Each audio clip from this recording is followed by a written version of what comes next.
there about Liam Delap and the character. I just wonder, did you ever get to play with or play against his father, Rory? And have you any sort of memories, or have you talked to Rory? And does Rory talk to you regularly about Liam, or have you any contact with the father, Rory Delap?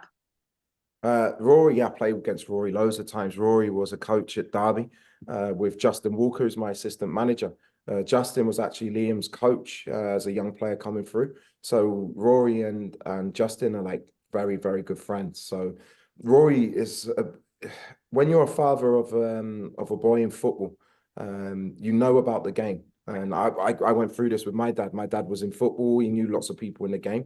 What Rory's been brilliant with us is he's given us his complete trust and faith to look after Liam and develop him. So we've had probably 2 conversations with Rory.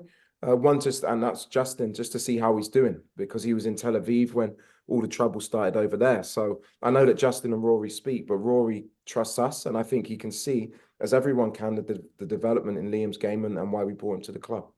Yeah, and final question from me.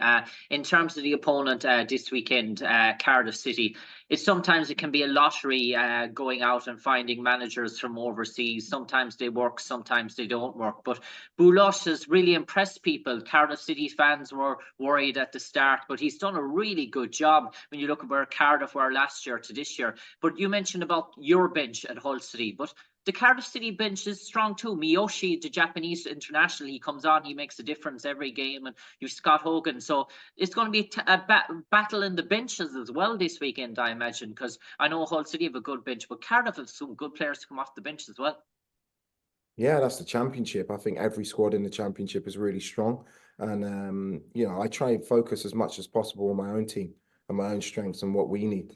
Every manager's different, but yeah, you're right. Every game is a real battle. And benches now, especially with the 5 substitutes rule, is really, really important. So for me, when I go into games, you're constantly thinking about what your starting team is, but you're also thinking about what your finishing team is as well, which looks completely different. And you have to utilize that, especially in a 46-game season, the best way you can. Cheers. Thanks, Lee. Thank you. Thank you very much, guys. Have a great weekend, and speak to you soon. Cheers, Dan. Thanks, Liam.